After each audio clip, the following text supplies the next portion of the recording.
Baik, Assalamualaikum warahmatullahi wabarakatuh. Perkenalkan, nama saya Fikri Rahim, NIM 6193311 dari Fakultas Ilmu Keolahragaan, jurusan Pendidikan Jasmani Kesehatan dan Rekreasi, Universitas Negeri Medan. Di sini saya akan menjelaskan tentang apa itu Project Based Learning untuk menyelesaikan mata kuliah Strategi Pembelajaran Pendidikan Jasmani. Kita masuk ke pengertian Project Based Learning atau pembelajaran berbasis proyek atau yang biasa disingkat dengan PBL. Menurut Afriana, pada tahun 2015, pembelajaran berbasis proyek merupakan model pembelajaran yang berpusat pada peserta didik dan memberikan pengalaman belajar yang bermakna bagi peserta didik. Pengalaman belajar peserta didik maupun konsep dibangun berdasarkan produk yang dihasilkan dalam proses pembelajaran berbasis proyek. Nah, menurut saya, PBL merupakan model pembelajaran yang memberikan kesempatan kepada guru untuk mengelola pembelajaran di kelas dengan melibatkan kerja proyek, yang merupakan investigasi mendalam tentang sebuah topik di dunia nyata. Hal ini akan berharga bagi usaha peserta didik mengingat bahwa masing-masing peserta didik memiliki gaya belajar yang berbeda. Maka diharapkan pembelajaran berbasis proyek memberikan kesempatan kepada para peserta didik untuk menggali materi dengan menggunakan berbagai cara bermakna bagi dirinya serta melakukan eksperimen secara kolaboratif. Jadi, model pembelajaran berbasis proyek ini, siswa dihadapkan pada permasalahan konkret untuk mencari solusi dan mengerjakan proyek dalam tim untuk mengatasi masalah tersebut. Nah, apa saja karakteristik dalam model pembelajaran berbasis proyek ini? Nah, bagaimana karakteristik dalam project based learning atau pembelajaran berbasis proyek ini?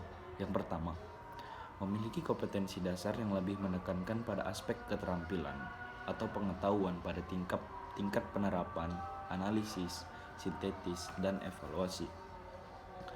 Memodifikasi, mencoba, membuat, menggunakan, mengoperasikan, memproduksi, merekonstruksi, mendemonstrasikan, menciptakan, merancang, menguji, dan lain-lain pada sebuah produk. Yang kedua, dapat menghasilkan sebuah produk yang mampu menyelesaikan permasalahan pada dunia nyata. Dan yang ketiga, memiliki keterkaitan dengan permasalahan nyata atau kehidupan sehari-hari. Nah, bagaimana tahapan-tahapan dalam project based learning itu? Yang pertama, membuka pelajaran dengan pertanyaan yang menantang. Start with the big question. Pembelajaran dimulai dengan sebuah pertanyaan driving question yang dapat memberikan penugasan pada peserta didik untuk melakukan suatu aktivitas. Topik yang diambil hendaknya sesuai dengan realita dunia nyata dan dimulai dengan sebuah investigasi mendalam. Seperti contohnya, pada pendidikan jasmani, banyak terdapat permasalahan-permasalahan olahraga seperti penilaian yang tidak sesuai atau dianggap curang pada sebuah pertandingan bela diri misalnya. Nah, kita sebagai guru akan memulai pembelajaran tersebut dengan pertanyaan menantang. Seperti yang sudah saya bilang tadi, start with the big question. Nah, selanjutnya diharapkan siswa mampu menginvestigasi suatu permasalahan tersebut dan masuk ke rencana yang kedua, yaitu merancangkan proyek yang dapat menyelesaikan permasalahan yang sudah dibuat tadi. Nah, merencanakan proyek dilakukan secara kolaboratif antar pendidik dengan peserta didik. Dengan demikian, peserta didik diharapkan akan merasa memiliki tanggung jawab atas proyek tersebut. Perencanaan berisi tentang aturan main, pemilihan aktivitas yang dapat mendukung dalam menjawab pertanyaan esensial dengan mengintegrasikan berbagai subjek yang mendukung, serta menginformasikan alat dan bahan yang dapat dimanfaatkan untuk menyelesaikan proyek. Nah, sebelum kita masuk ke dalam sebuah proyek, hendaknya kita merencanakan sebuah proyek, design a plan for the project. Kita merencanakan tentang apa saja bahan yang kita gunakan untuk menyelesaikan masalah tersebut, apa saja alat yang bisa dimanfaatkan, apa saja subjek yang mendukung, dan mengintegrasikan berbagai hal-hal penting yang dapat mendukung sebuah proyek yang akan kita susun nanti. Baik, yang ketiga, menyusun jadwal aktivitas atau create a schedule. Nah, di sini pendidik dan peserta didik secara kolaboratif menyusun jadwal aktivitas dalam menyelesaikan proyek. Waktu penyelesaian proyek hendaknya harus jelas agar peserta didik dan pendidik mengelola waktu yang ada. Nah, selanjutnya, biarkan peserta didik mencoba menggali sesuatu yang baru. Akan tetapi, pendidik juga harus tetap mengingatkan apabila aktivitas peserta didik melenceng dari tujuan proyek. Nah, seperti saya bilang yang di awal tadi, project based learning itu menekankan untuk siswa lebih aktif dan guru hanya sebagai fasilitator. Jadi jika ada sesuatu yang melenceng, hendaknya kita sebagai guru atau kita sebagai calon guru untuk mengarahkan siswa tersebut mengarah pada tujuan proyek yang sebenarnya. Proyek yang dilakukan oleh peserta didik adalah proyek yang membutuhkan waktu yang lama dalam pengerjaannya, sehingga pendidik meminta peserta didik untuk menyelesaikan proyeknya secara berkelompok di luar jam sekolah. Ketika pembelajaran dilakukan di saat jam sekolah, peserta didik tinggal mempresentasikan hasil proyeknya di kelas.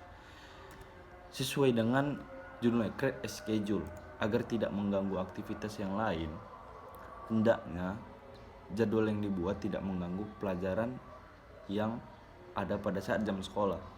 Nah, kita sebagai guru itu harus mengatur jalannya proyek tersebut. Nah, ketika nanti waktu yang diminta sudah tepat, peserta didik tinggal mempresentasikan hasilnya. Kita masuk yang keempat, mengawasi jalannya proyek. Setelah kita tadi membuat jadwal proyek, menyusun perencanaannya, nah, proyek akan berjalan selanjutnya. Kita sebagai guru harus memantau jalannya proyek. Kita sebagai guru bertanggung jawab untuk melakukan monitor terhadap aktivitas peserta didik selama menyelesaikan proyek. Monitoring biasanya dilakukan dengan cara memfasilitasi peserta didik pada setiap proses. Dengan kata lain, pendidik berperan sebagai mentor bagi aktivitas peserta didik. Pendidik mengajarkan kepada peserta didik bagaimana bekerja dalam sebuah kelompok. Setiap peserta didik dapat memilih perannya masing-masing dengan tidak mengesampingkan kepentingan kelompok. Masuk yang kelima, penilaian terhadap produk yang dihasilkan. Penilaian dilakukan untuk membantu pendidik dalam mengukur ketercapaian standar, berperan dalam mengevaluasi kemajuan masing-masing peserta didik, memberi umpan balik tentang tingkat pemahaman yang sudah dicapai oleh peserta didik, serta membantu pendidik untuk menyusun strategi pembelajaran berikutnya. Penilaian produk dilakukan saat masing-masing kelompok mempresentasikan produknya di depan kelompok lain secara bergantian. Nah, setelah produk itu selesai, kita sebagai pendidik wajib melakukan penilaian terhadap produk yang dihasilkan dengan cara mengukur ketercapaian standar. Apakah produk ini sudah sesuai dengan tujuan yang ingin dicapai? Apakah produk ini sudah... Nah, setelah tadi kita melalui proses yang pertama, kedua, ketiga, keempat, dan kelima, kita masuk ke tahap akhir, yaitu evaluasi. Pada akhir proses pembelajaran, pendidik dan peserta didik melakukan refleksi terhadap aktivitas dan hasil proyek yang sudah dijalankan. Nah, proses refleksi ini dilakukan secara individu ataupun kelompok. Kita sebagai pendidik meminta agar peserta didik atau siswa mengungkapkan perasaan pengalamannya selama menyelesaikan proyek yang sudah mereka lakukan.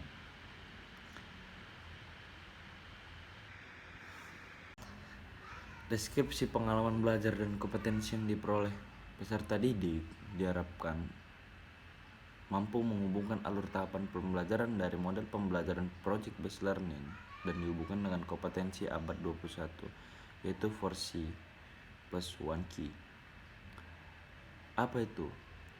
Kreatif atau berpikir kreatif, collaborative, communication, critical, and takwa. Pendekatan saintifik yang digunakan pada kurikulum 2013 tentang integrasi TIK yaitu 5M: mengamati, mengasosiasi, mencoba, mendiskusikan, dan mengkomunikasikan. Thomas dan kawan-kawan pada tahun 1999 mengungkapkan, kerja proyek memuat tugas-tugas yang kompleks berdasarkan kepada pertanyaan dan permasalahan yang sangat menantang dan menuntut siswa untuk merancang, memecahkan masalah, membuat keputusan, melakukan kegiatan investigasi, serta memberikan kesempatan kepada siswa untuk bekerja secara mandiri. Itu harapan dari Thomas dan kawan-kawan pada tahun 1999 tentang project based learning ini. Baik, setelah tadi kita masuk mulai dari pengertian, karakteristik, tahap-tahapan hingga pedoman pembimbingan pada pembelajaran berbasis proyek ini, kita masuk kelemahan dan kelebihan dari pembelajaran berbasis proyek ini. Yang pertama, keuntungan dari pembelajaran berbasis proyek ini, model pembelajaran berbasis proyek mengintegrasikan wilayah hidup kurikulum. Jadi, kurikulum yang sebelumnya ada, seperti kurikulum K13 yang menggunakan metode saintifik, juga dapat digabungkan dalam metode pembelajaran berbasis proyek ini. Yang kedua, menguasai dikotomi atau pengetahuan dan berpikir dapat menolong siswa baik untuk to know maupun to do. Nah, dalam pembelajaran berbasis proyek ini, siswa kan lebih aktif. Dimulai dengan pertanyaan yang sangat besar tadi kan, dan permasalahan yang ada.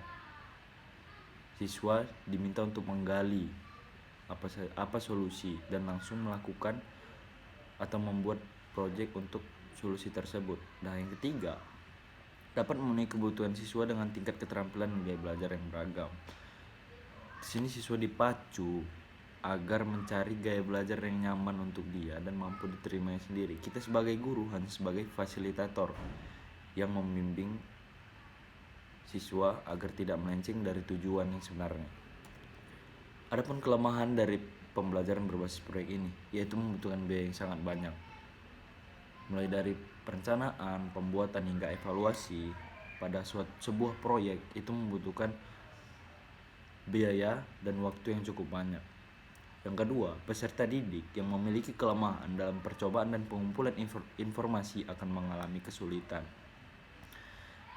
Nah, di sini sebenarnya tugas kita sebagai guru dapat meminimalisir hal-hal yang seperti ini.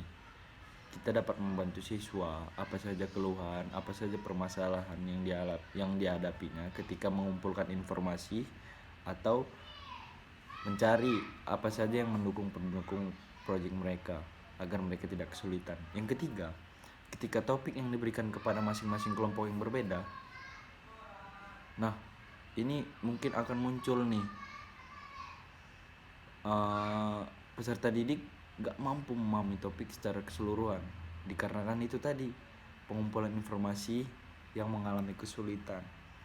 Nah, sebaiknya kita sebagai guru, sebelum kita menentukan project atau permasalahan, kita sebaiknya memberi kisi-kisi atau setidaknya umpan-umpan kecil untuk membangkitkan rasa ingin tahuan siswa tersebut agar poin yang ketiga pada kelemahan project based learning ini tidak terjadi. Mungkin itu saja yang dapat saya sampaikan mengenai pembelajaran berbasis proyek ini. Jika ada kekurangan dan kesalahan dalam penyampaian materi, saya mohon maaf dan saya mohon ampun kepada Allah Subhanahu wa taala. Terima kasih. Assalamualaikum warahmatullahi wabarakatuh. Sampai jumpa. Salam olahraga.